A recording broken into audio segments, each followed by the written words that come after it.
All right. Hello, everyone. Thank you so much for your patience today and over the past 2 days as we've navigated, keyword navigation, as we've navigated through some of the technical challenges that exist in the virtual world.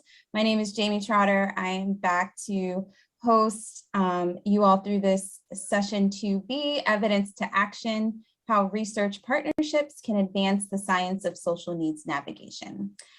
We have a dynamic conversation in store for you. We're back with Kate Gallagher, who is our VP of Health Services Research at the Patient Advocate Foundation, along with Dr. Veena Shankaran, who is the co-director of the Hutchinson Institute for Cancer Research Outcomes.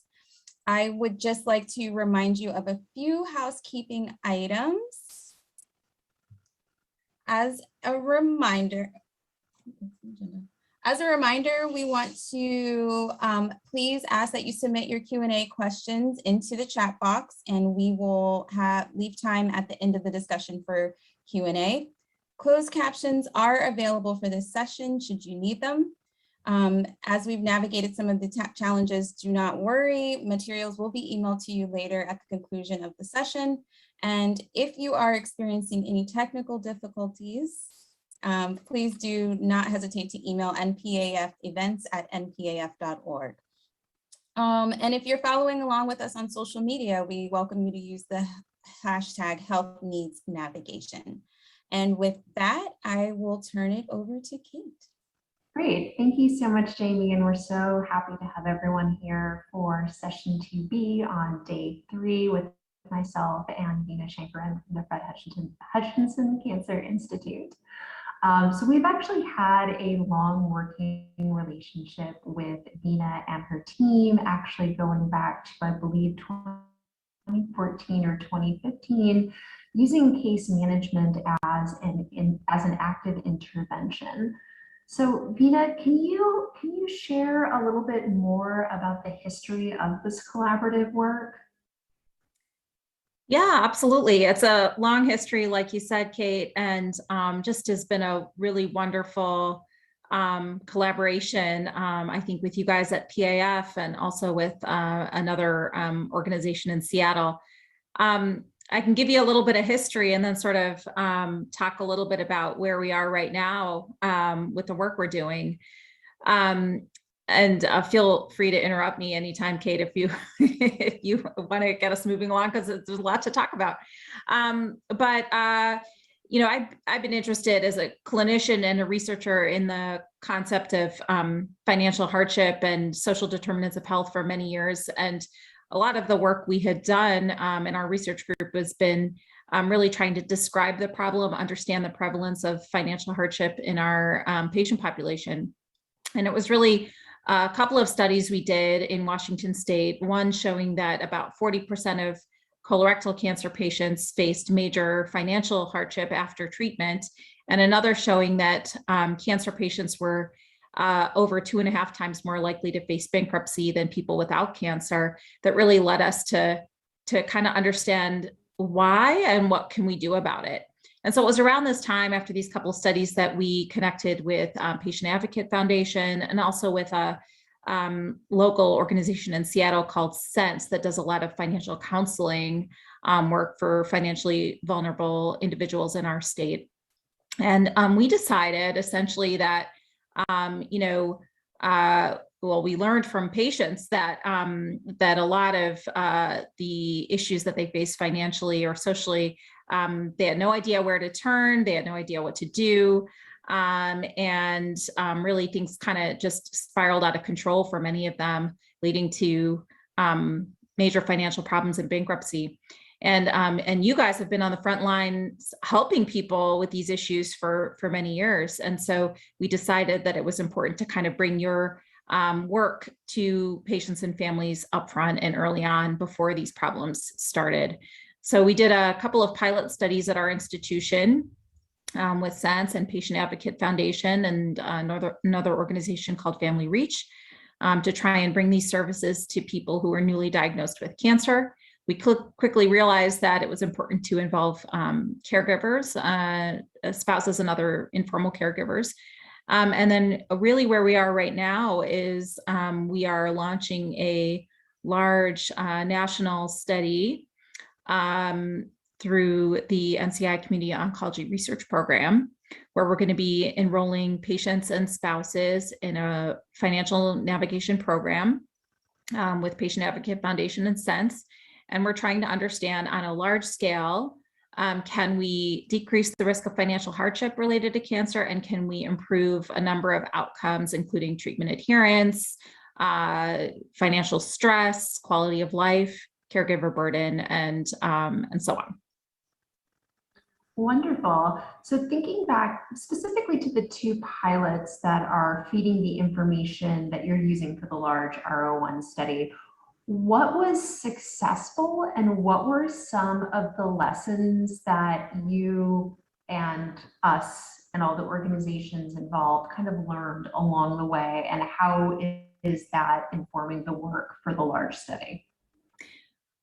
Yeah, great. I think the biggest, I think it's the way that financial and social navigation has worked is that, there's usually some, just in regular clinical practices, there's usually some reason that an individual is referred.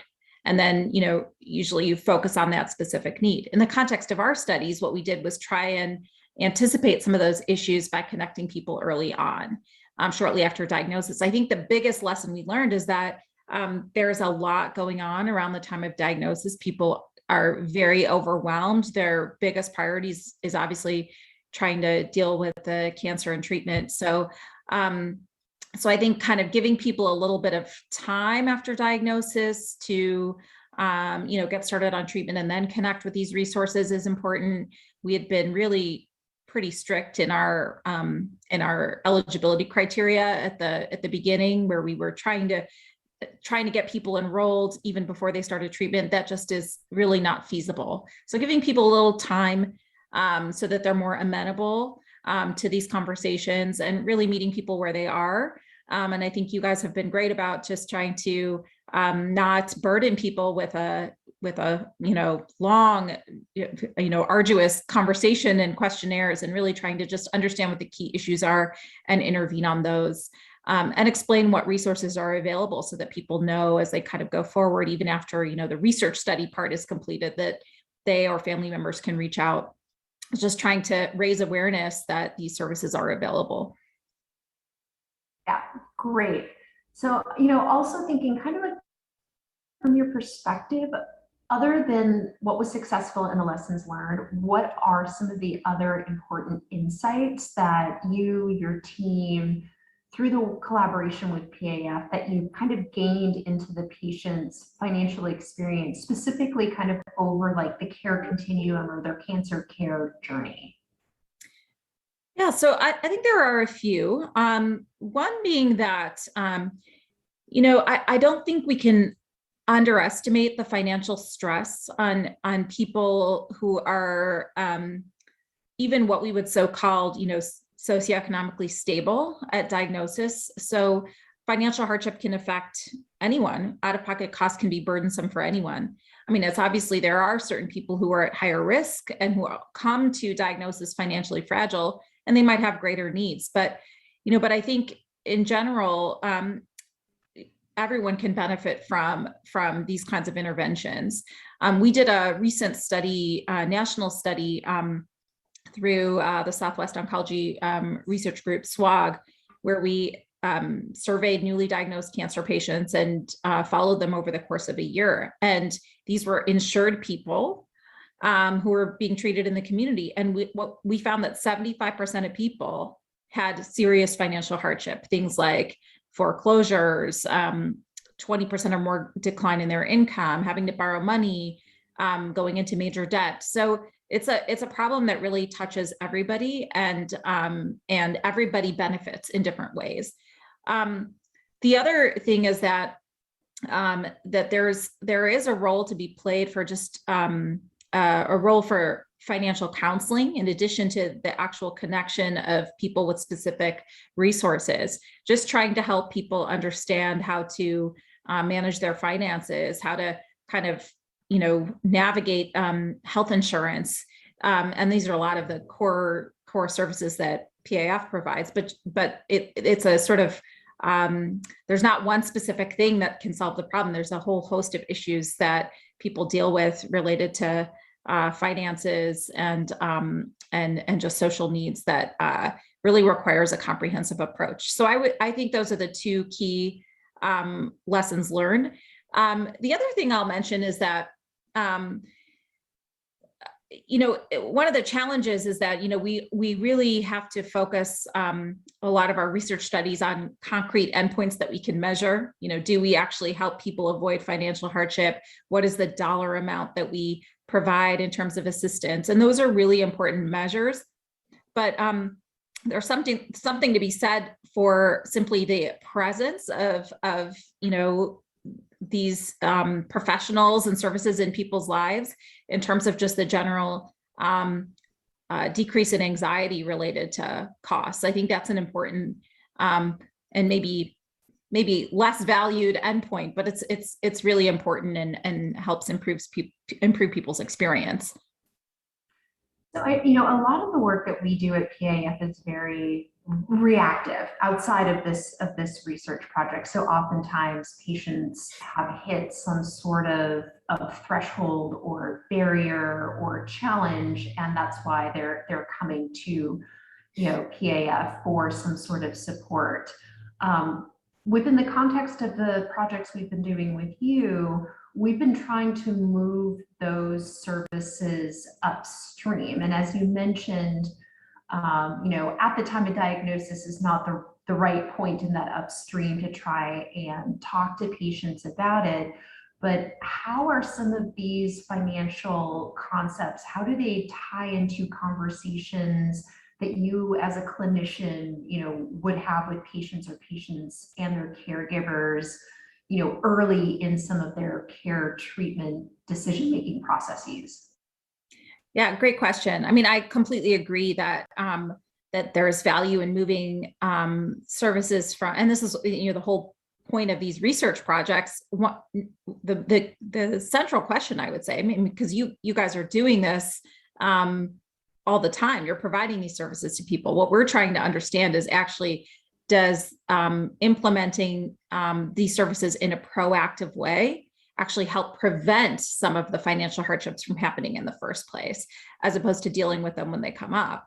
And so, and I think that speaks to the larger issue of recognizing this is an issue that people face and normalizing conversations about cost in clinical care and routine practice, because it's going to be hard for people to want to participate in an intervention or accept these services if this feels like something taboo or sort of a foreign concept to them.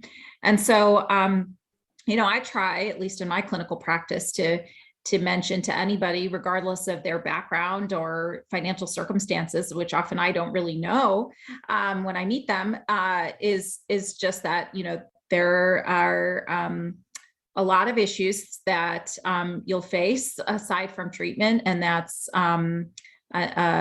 financial, social, logistic, and there are resources to help. And this is just as important an aspect of your care as managing, nausea from chemotherapy, for example. So those are the kind of conversations I have with my patients. I think that there is just an increase in these kinds of conversations happening in the oncology community. That's changed, I would say, tremendously over the last decade.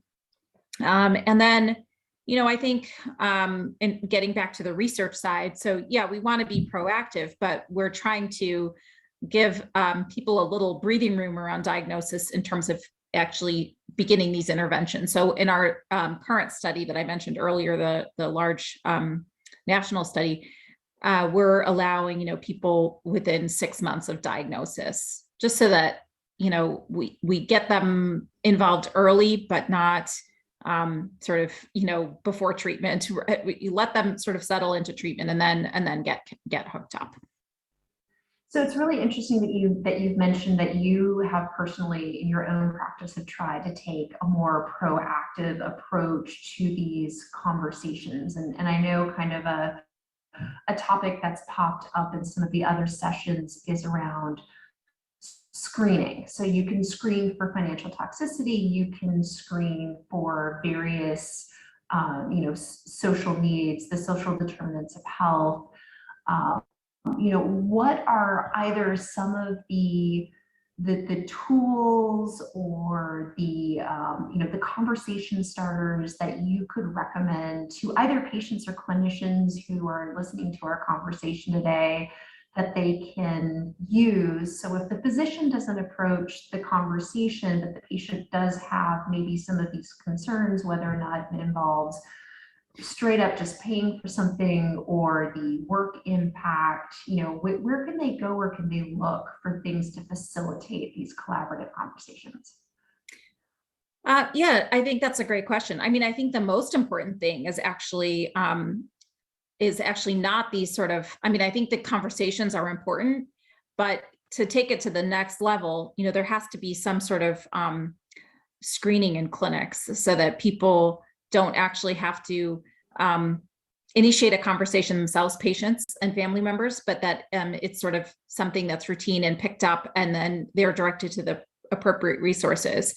So a lot of clinics are actually moving towards including these kinds of questions about social needs and financial needs in screening questionnaires, when in intake questionnaires, when people are establishing care at a new clinic.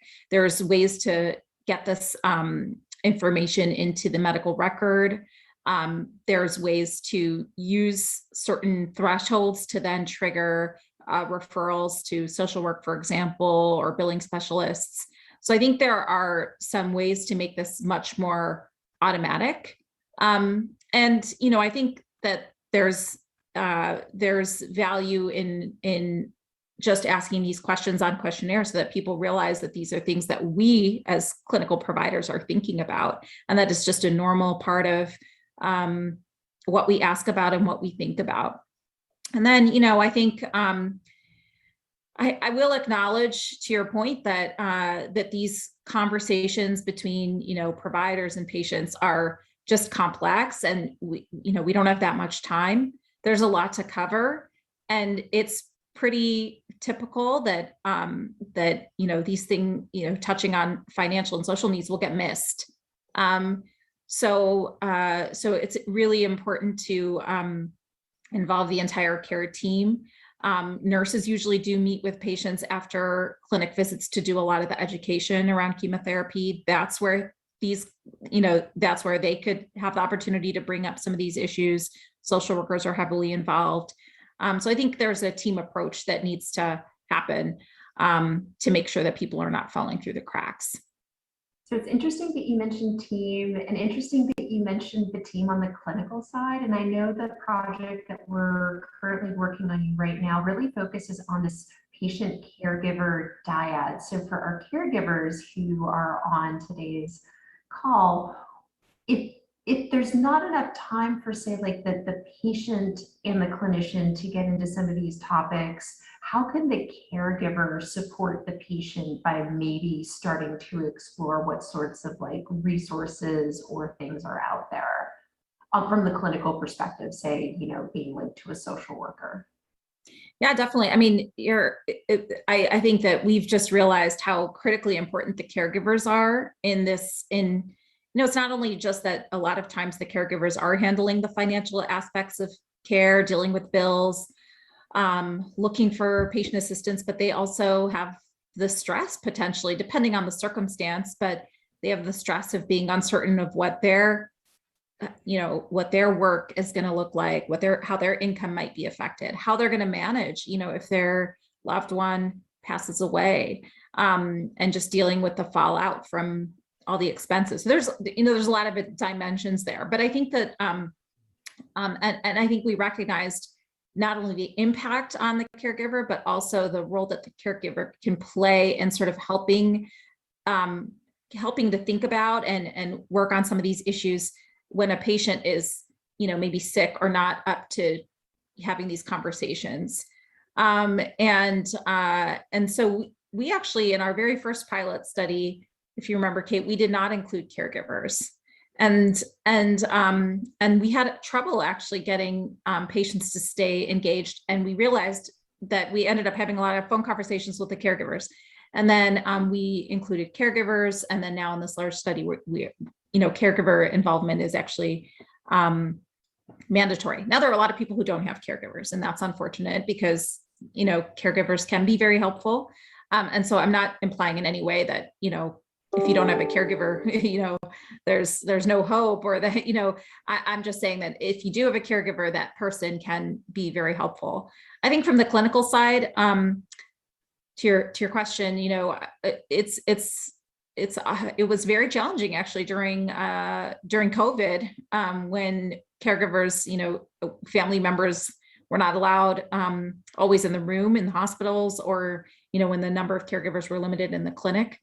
And we kind of saw that, sometimes communication was compromised. So now things are getting back to normal a little bit more, and families are present. And, I think just making sure that family members are engaged and have the opportunity to meet with the other members of the team is really important. I think that was a really important thing that we learned during COVID, how important it is to have, it's not just taking care of the patient, it's taking care of the patient and involving the family.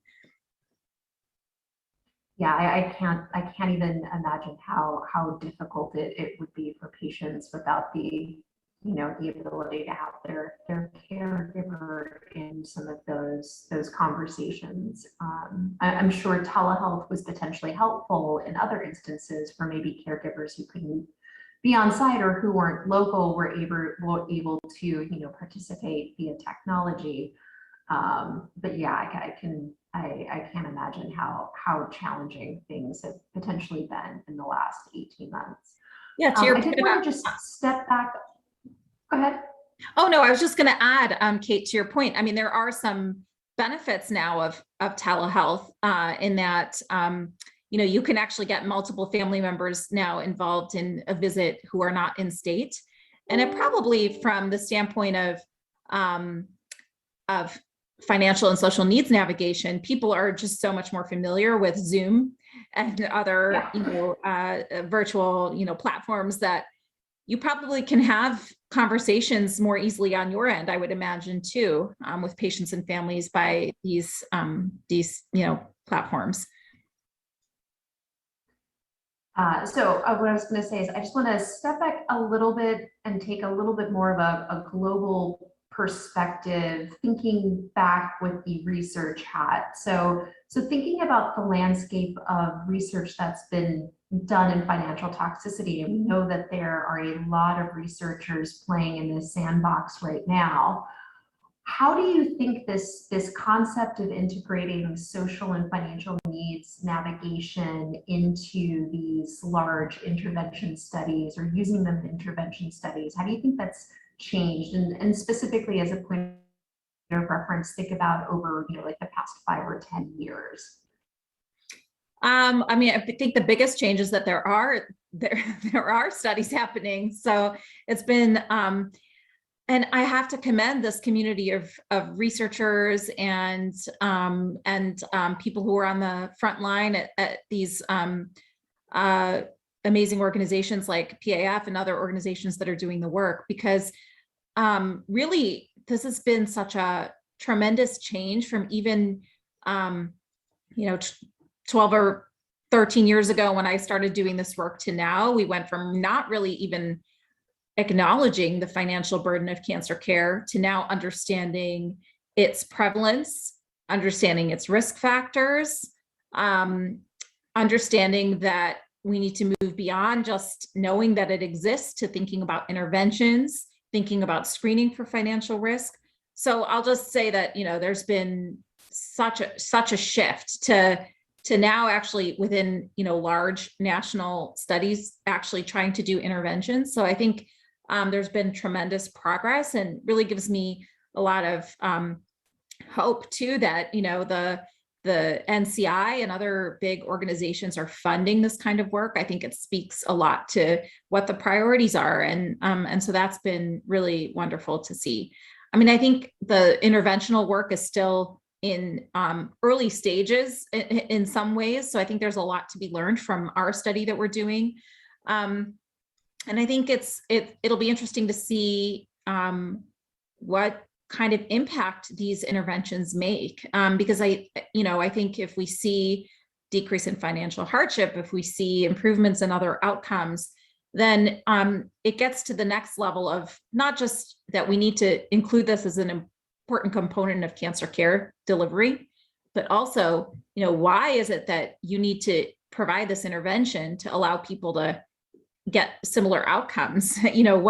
What is it about the healthcare system? What is it about the way insurance is designed? What is it about the social safety nets in our country that is making these kinds of interventions necessary to let people, achieve similar outcomes to people who are not financially vulnerable? That's I think the kind of larger question too. And again, as this landscape has started to change, and as you said, some of these, or this concept of this style study is still in, early-ish stages, what do you foresee as the role of patient or patient advocates in lending their voice to designing some of these projects? For example, you mentioned that from the research perspective, you realized that the caregiver was an integral component into making the actual project successful in collecting the data and the information that you need. Did you also go, directly either back to the patients that you served or to a patient group within Fred Hutch to ask them some additional questions of how to frame up the next study? Yeah, absolutely. And I'm almost, I feel sheepish that I did not mention earlier in this conversation that really a lot of this work is a result of a tremendous amount of effort by patient advocates that we work with. I mean, going back to our very first, we did a study even before we launched our collaboration together, where we actually asked patients being treated at a couple of cancer centers in Seattle, do you even want a program like this? And if so, what are the components that would be helpful? When should we give this kind of intervention? How often? So that very initial program that we developed was informed by really critical patient feedback, I think. And then once we started thinking about the larger studies, first, the observational study that we did through SWOG, where we found that 75% of colon cancer patients faced financial hardship. That study we would not have accomplished without patient advocates on the ground, working their networks and trying to emphasize the importance of this kind of work.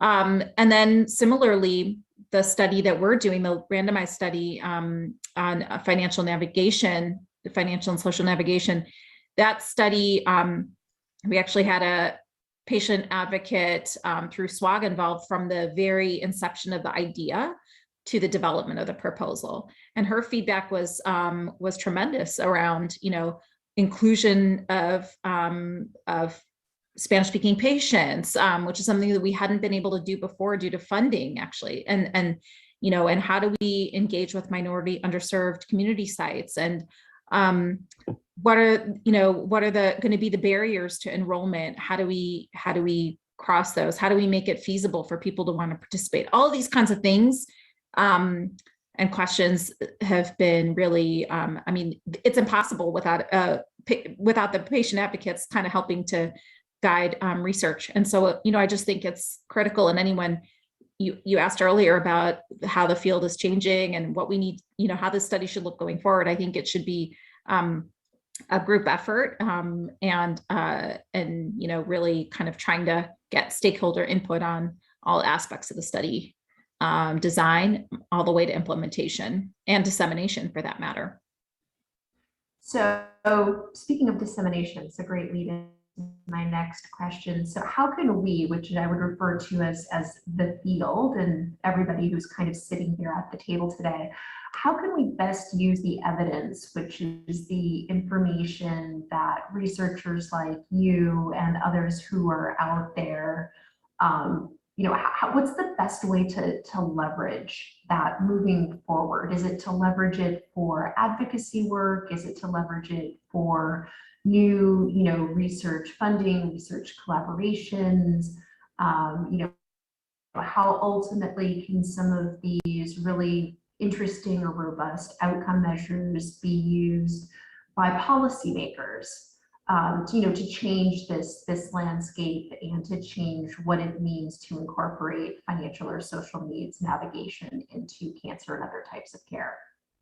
Yeah, all of the above, Kate. I think you are uniquely positioned, I think, in that you have a wide network of funders and donors. You have connections with policymakers, and so you can leverage perhaps more effectively than the research community in some ways to actually take these results and engage with your networks to improve funding for these kinds of programs and discuss with policymakers, why this is happening and what we can do to make to improve social safety nets and improve the way insurance is delivered. So I think and we have some of these connections on our side too, but our mainstay of disseminating research is through publications, academic publications, and that's great. But there's that next step that needs to happen where we take the findings and get it to the people that can actually help make more changes. Now, it's not just providers in the clinical setting. It's everybody. It's payers. It's government and industry. So thinking about some of these other players, probably more specifically the insurance and industry, what are some research gaps that are out there in social needs and financial navigation, and how can we potentially approach or engage what some may consider to be like non-traditional partners in developing new research projects to answer these questions? Well, I think we have a really wonderful example of that kind of collaboration here in our research institute in Washington State. And, insurers can be a really wonderful partner in research. We sort of think of them separately as kind of, maybe not on the same page, but actually there's a lot that we can work on together. So for example, in our region, we've worked with Primera and Regents, two of the largest insurers in our state, to link our cancer registry and our cancer registry data with claims data from these two payers. And through that linkage, we're able to answer a lot of questions around how, commercially insured people are treated. We have Medicaid and Medicare claims too, so we can understand kind of disparities by insurance type. We can understand how things have changed post health policy changes like ACA, the Affordable Care Act, for example. We can understand, how care is looking at initial treatment, what healthcare utilization looks like over the continuum of care, how people are faring at end of life. So there's a lot of really, really interesting questions that we can ask together as a team. And I would say that in our experience, some of our findings actually, all of our findings do go back to the payers. We're working with them as collaborators, and some have really they've taken back and hopefully will use that information to think about their plan design and their offerings. Wonderful. So I have one more question for you, and I know that you and I could keep talking about this topic probably all afternoon, but I did want to let everyone who is on the call know that if you have a question that you'd like to ask to either Vina or myself, please go ahead and enter that into the chat, and we will be more than happy to answer any audience-based questions. But Vina, my last question for you is, what do you think are some of the research gaps, specifically that may exist in describing the role of social and financial needs navigation? Well, I think, I think that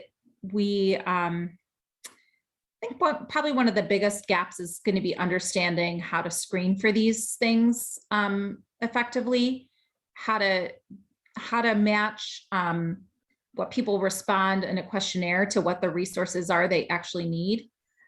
So I think thinking about maybe how to be a little bit more strategic in how these resources are deployed will be the next step. Figuring out who needs intervention and when, and are there people who will be okay? Are there people where we can actually think more about social needs? And how do we screen for that? I don't think we're there quite yet. Okay, and I know, from a patient perspective, there probably is some level of fear in disclosing what we consider to be some of this sensitive information, about whether or not they're food insecure, or their work has been disrupted, or if there's fears around, what type of insurance they have or their ability to pay, if that's going to change the dynamic of how the physician approaches their treatment. So are there things that the community, and by the community I mean community at large, are there things that we can do, or ways that we can communicate with patients to reassure them that we're really asking these questions because we care about them in their entire environment, not just in this tiny, minute clinic environment that's caused some level of disruption in their life? Yeah, absolutely. I think you hit the nail on the head in terms of what the barriers are, because it is embarrassing and shameful sometimes, even though it really shouldn't be, but people can feel anxious about, whether what they say will influence the kind of treatment they get. I've heard that time and time again. I don't want my physician to choose lesser treatment because they think I can't pay for the best. And that is a very understandable fear, that people might have. And then, food insecurity, as well as food insecurity, transportation, all of these things are, there's a layer of, discomfort in talking about those things. So, I think that it gets back to what we talked about earlier around just everybody clinically normalizing the conversation about these issues, the patient advocate community spreading the word that it's okay to talk about these things. And so, I think those are the key things that we can do. But I absolutely agree. There's a lot of fear and confusion around these topics. And I would say that our experience so far, though, with enrolling to these studies and enrolling, pretty quickly to these studies, suggests that people are actually, once you actually bring up this topic, and people are actually willing and very eager to talk about it, because it's something that they may not be comfortable sharing in the clinical setting, but in a research setting, where that's the whole point of a study, is to understand these issues. People are actually very, very willing to help with solutions. Do you think that there's ways to normalize some of those elements and diffuse it back into the patient and the patient community? I'm thinking of work that I've done in my past. I was an epidemiologist for the New York City Department of Health, and I worked in their STD clinics. And so, obviously lots of uncomfortable conversations can happen, when people are seeking treatment there. And we did a lot of things in our waiting rooms, or through videos, or through our, community partners, especially trusted community partners in, specific populations, to kind of normalize that the reason a provider may ask you these questions, or the reason these questions may show up when you're, entering things in your patient portal. It's not that we're trying to be nosy, but it's that we're trying to figure out like the best way to help. So have you or your team or your clinic done anything like that, diffusing more global information back to the community at large? Yeah, I think that's great. I mean, we've definitely tried to use social media to share some of our study findings, particularly around, 75% of people facing financial hardship. That's pretty much, that's 3/4 of all people diagnosed with cancer. That's a lot.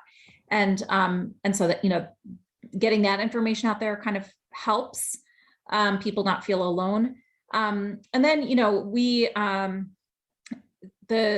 I don't know if I mentioned this earlier in the conversation, but we worked with SENSE and PAF to develop a instructional video around cancer care costs, and we've been able to share that link to that. That's been helpful, I hope, to people, and just trying to get the basics financial literacy down. Do you think having someone like a financial counselor who is not necessarily directly embedded or tied to like the immediate care or treatment, do you think maybe they're a good neutral kind of party that is able to kind of talk to the patient about where they are financially, where they want to be at the end of treatment financially, and kind of laying out that there's different options, different avenues to get to that survivorship endpoint? Absolutely. And this is the exact reason why we've chosen to do the research studies with outside external partners, because it sort of creates this community of trust. And I think there are some, the billing specialists that typically work inside a clinic, it's unclear sometimes whether they're just their goal is to try and make sure you have the right insurance to be seen and get the revenue back, right? So I think kind of, at least for now, until the infrastructure is built in the clinics, I think really one of the advantages of what we're doing is sort of creating that community of trust with patients and with you guys. Great. So I can see from Jamie that we have a question from the audience. And again, I want to invite everybody to please, you can ask us anything. No question is silly. All questions are great. So please feel free to drop those in the chat. But I'm going to turn it over to Jamie and see what her question for us is. Thanks, Kate. It looks like we've got one coming in. How do you think about diversity and inclusion when finding people to be involved in this type of research? Yeah, so I think that's so important, because a lot of the people who might face financial challenges and maybe similarly anxious to talk about it for fear of their care being affected might come from minority underserved communities. So we've to kind of address that, we've been working, at least in the studies that we've been doing with the patient advocate I mentioned, about engaging with communities of color, non-English speaking communities, and so on, so that we try and get a good we match the resources up with people who need it. So yeah, I think that's kind of what we've done on our end. Kate, I'll let you chime in.